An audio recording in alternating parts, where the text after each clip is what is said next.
గౌరవ సభాధ్యక్షులు పయ్యావుల కేశవ్ గారికి ధన్యవాదాలు తెలుపుతూ, స్వర్ణాంధ్రప్రదేశ్ నిర్మాత, అభివృద్ధికి కేర్ ఆఫ్ అడ్రస్, అలాగే దేశ రాజకీయాల్లోనే కింగ్ మేకర్గా మన పార్టీ అధినేత గౌరవనీయులు ముఖ్యమంత్రి గారు నారా చంద్రబాబు నాయుడు గారికి, అట్లాగే యువ నాయకులు మన party working president Nara Lokesh అన్న గారికి, వేదికపై ఉన్న పెద్దలకి, అట్లాగే దేశ విదేశాల నుండి ఈ మహాసభను వీక్షిస్తున్న ప్రతి ఒక్క పసుపు సైన్యానికి నమస్కారాలు తెలియజేసుకుంటూ, మహానాడు ఒక సామాన్య సభ కాదు, పసుపు సైన్యం యొక్క గర్జన ఇది. అట్లాగే కోట్లాది మంది తెలుగు ప్రజల ఆశా సముద్రం. ఈ మహానాడు కేవలం మన పాస్ట్ని గుర్తు చేసుకోవడం ఒకటే కాకుండా భవిష్యత్తుని కూడా నిర్ణయించే ఒక మహా సంకల్ప సభ. ప్రతి ఒక్క పసుపు కార్యకర్తకు ఈరోజు ఒక కనుల పండుగ మాదిరి. అలాంటి ఈ మహాసభ, ఈ పవిత్రమైన వేదిక పైన ఒక జాతీయ ప్రధాన కార్యదర్శిగా నివేదికను సమర్పించే అవకాశం నాకు ఇచ్చిన ముఖ్యమంత్రి గారికి ధన్యవాదాలు తెలియజేసుకుంటూ, మన పార్టీ అధినేత సామర్థ్యంలో సాగిన అకుంఠిత దీక్ష, అట్లాగే బీజేపీ జనసేనతో మనము ఏర్పరచుకున్న పొత్తు, కూటమి ప్రభుత్వం, ప్రజాస్వామ్యంని మనం పరిపాలనగా చూపిస్తున్నాం. అట్లాగే ఏదైతే ప్రతి వర్గంలో, మన రాష్ట్రంలో ఉన్న ప్రతి వర్గానికి సంక్షేమం అందిస్తూ సువర్ణ పాలనను అందిస్తున్నాం. 5 సంవత్సరాలు గొడ్డలి పరిపాలన ఎలా ఉందో మనం అందరం చూసాం. అభివృద్ధి, సంక్షేమం మన నినాదం అయితే, వారి నినాదం హత్యలు, అవినీతి, దోపిడీలు. అట్లాగే మన రాష్ట్రంలో ఉన్న ప్రతి వర్గంలో ఉన్న ప్రజలు బాధపడ్డారు. అట్లాగే ప్రతి ప్రాంతంలో ఉన్న ప్రజలు నిర్లక్ష్యం చేశారు. ఈరోజు మనం అభివృద్ధి, సంక్షేమం వైపు పరుగులు తీస్తున్నాం. ఆనాడు వారి పరిపాలనను మనము ప్రశ్నిస్తే, కార్యకర్త నుండి మన నాయకుడు వరకు, మన అధినేత వరకు తప్పుడు కేసులు పెట్టి, మన పైన హింసించి, మన పైన తప్పుడు కేసులు, అట్రాసిటీ కేసులు పెట్టారు. మన కార్యాలయ పైన దాడి చేశారు. అట్లాగే మహిళలు అని కూడా చూడకుండా మన పైన దాడి చేయడం, అట్లాగే అసభ్యకరంగా మాట్లాడడం, మన వ్యక్తిత్వాన్ని కించపరచడం చేశారు. మనమే అనుకుంటే మన పిల్లల్ని కూడా ఆఖరికి హింసించారు. కానీ బహుశా ఇప్పుడు వాళ్ళకు అర్థమైనట్టుంది, ప్రతి ఇంట్లో పిల్లలు పుడతారేమో కానీ మన తెలుగుదేశం పార్టీ కార్యకర్త ఇంట్లో యోధులు పుడతారని బహుశా అర్థమైనట్టుంది వాళ్ళకి. అట్లాగే ఆనాడు ఎంత కష్టం వచ్చినా సరే ఒక్క అడుగు వెనకడుగు వేయకుండా మన అధినేత కార్యకర్తలకు అండగా ఉంటూ, నేనున్నాను అనే ధైర్యాన్ని ఇస్తూ మన పార్టీని ముందుకు తీసుకెళ్లారు. ఈరోజు మనము ఒకటే మన మనసులో ఉండాలి, మనం పని చేసేది మన పార్టీ కోసం, మన అధినేత కోసం, అట్లాగే మన పార్టీ యొక్క నినాదం కోసం తప్ప వ్యక్తిగతంగా కాదు అని నేను తెలియజేసుకుంటున్నాను. మనం ఎప్పుడూ కూడా మనం పడిన కష్టాన్ని మర్చిపోకూడదు. అట్లాగే మన అధినేత పడిన అవమానం మనం మర్చిపోకూడదు. ఎప్పుడూ కూడా ప్రతి ఒక్కరం కాలరెత్తి గర్వంగా చెప్పుకునే ఒక రోజు వస్తే, మన ప్రాణం ఉన్నంత వరకు మనం తెలుగుదేశం పార్టీ కార్యకర్త అని ధైర్యంగా చెప్పుకోవాలి. ఈరోజు మరి కొంతమంది మనల్ని బెదిరిస్తున్నారు. ఆ బెదిరింపులకు బెదిరేది తెలుగుదేశం పార్టీ కార్యకర్త కాదు.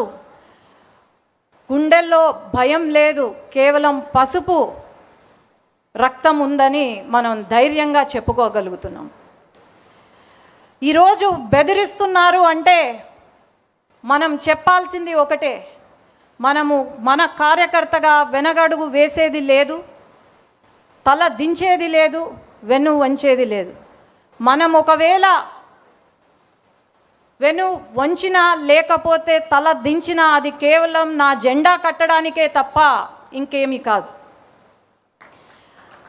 ఈ వేదిక నుండి తెలంగాణ కొన్ని దురదృష్టవశాత్తు మనం ఓటమి చెందాం. అట్లాగే తెలంగాణ నాయకులు ఎవరైతే ఉన్నారో వాళ్ళు కార్యకర్తలను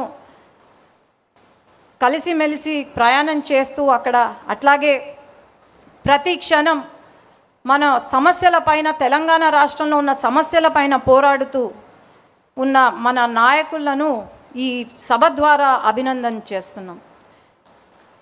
అట్లాగే ఈరోజు గల్లీ నుండి ఢిల్లీ వరకు మన జెండా ఎగురుతుంది. మన తెలుగుదేశం పార్టీ, మన తెలుగు ప్రజల ఆత్మగౌరవాన్ని నిలుపుతున్నాం, తెలుగు గళాన్ని వినిపిస్తున్నాం. అండమాన్ దీవుల నుండి కూడా మన తెలుగుదేశం పార్టీ జెండా రెపరెపలాడుతుంది. ఎప్పుడు కూడా దేశంలో గళం వినిపించిందే తప్ప ఎప్పుడు కూడా వెనకడుగు వేయలేదు. మనం సూపర్ హిట్, ఈ 2 సంవత్సరాల పాలనలో సూపర్ 6ని సూపర్ హిట్ చేశాం. దీపం 2 పథకం కింద 3 గ్యాస్ సిలిండర్లు ఇస్తున్నాం. తల్లికి వందనం, ఫ్రీగా బస్ సర్వీస్, అట్లాగే రైతులను ఆదుకుంటున్నాం. ప్రతి ఒక్కరి ఇంట్లో వెలుగులు తీసుకొస్తున్నాం. ప్రతి వర్గం, ప్రతి కులం, ప్రతి మతానికి న్యాయం చేస్తుంది మన కూటమి ప్రభుత్వం. ఈరోజు అభివృద్ధే కాకుండా, సంక్షేమమే కాకుండా అభివృద్ధి వైపు పరుగులు తీస్తున్నాం.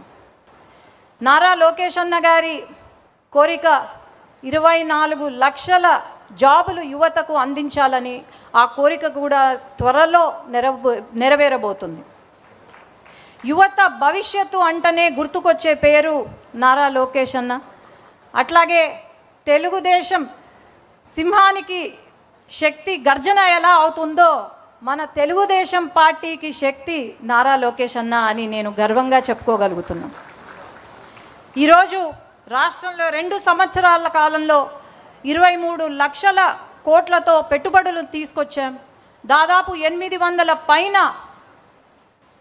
కంపెనీలకు ఏదో ఒక రోజు, ప్రతిరోజు శంకుస్థాపనలు కానీ ప్రారంభోత్సవం కానీ జరుగుతూనే ఉంది. కానీ గొడ్డలి పార్టీ సమయంలో ఒక్క కంపెనీ కూడా రాలేదు అని నేను చెప్తున్నాను. అట్లాగే సంక్షేమం, అభివృద్ధి, జాబ్సే కాకుండా ఒక పక్క ఇరిగేషన్ ప్రాజెక్ట్స్ని పూర్తి చేస్తున్నాం. శాంతి భద్రతను మనము చూసుకుంటున్నాము. ఇలా చేసుకుంటూ పోయి 5 సంవత్సరాల కాలంలో మనం అనుకున్న టార్గెట్ రీచ్ అవ్వబోతున్నాం. అలాగే నా స్పీచ్ కంప్లీట్ చేసే ముందు యువగలం పాదయాత్ర గురించి చెప్పాలి. ఆనాడు యువగలం పాదయాత్ర ద్వారా లోకేష్ అన్న ట్రైలర్ చూపిస్తే ఈరోజు ప్రజలే సినిమా చూపించారు మన గొడ్డలి పార్టీకి. ఆనాడు ప్రతి అడుగున అడ్డంకులే, ఆ అడుగులు ఈరోజు శక్తిగా మారి, ఆనాడు యువగలం అడుగులే ఈరోజు శక్తిగా మారాయని గర్వంగా చెప్తున్నాను. అట్లాగే ఈరోజు ఈ పవిత్ర సమయాన ఈ మహాసభ ముందు 7 ముఖ్యమైన చరిత్రాత్మక నిర్ణయాలను ఉంచుతున్నాను. అధినేత నాయకత్వంలో మరో ఆలోచనకు తావివ్వకుండా తెలుగుదేశం పతాకం నిరంతరం రెపరెపలాడేలా ముందుకు సాగాలి. ప్రజా శ్రేయస్సే లక్ష్యంగా నడుం బిగించి ప్రభుత్వానికి అండగా నిలవాలి. ప్రత్యర్థుల దుష్ప్రచారాన్ని గ్రామ స్థాయి నుండి రాష్ట్ర స్థాయి వరకు బలంగా తిప్పికొట్టాలి. మన ప్రభుత్వం చేపడుతున్న అభివృద్ధి సంక్షేమాలను ప్రజాక్షేత్రంలోని బలంగా తీసుకెళ్లాలి. ఆధునీకరించబడిన పార్టీ సిద్ధాంతాలను ప్రతి కార్యకర్త చిత్తశుద్ధితో ప్రజల్లోకి తీసుకెళ్లి ప్రచారం చేయాలి. మన రాజకీయ ప్రత్యర్థి జిత్తులమారి నక్క లాంటివాడు. అతని అవినీతి అక్రమాలపై ప్రతి కార్యకర్త డేగ కన్నులతో నిఘా వేస్తూ ప్రజలకు నిత్యం వివరిస్తూనే ఉండాలి. కుల మత ప్రాంతీయ విద్వేషాలు రెచ్చగొట్టే అసాంఘిక శక్తులు కదలికపై నిరంతరం అప్రమత్తంగా ఉండాలి. తెలుగు జాతి గౌరవం కోసం, తెలుగుదేశం పార్టీ కోసం జోహార్ ఎన్టీఆర్, జై తెలుగుదేశం, జై నారా చంద్రబాబు నాయుడు గారు, జై లోకేష్ అన్న, జై హింద్. థ్యాంక్ యూ శబరి గారు.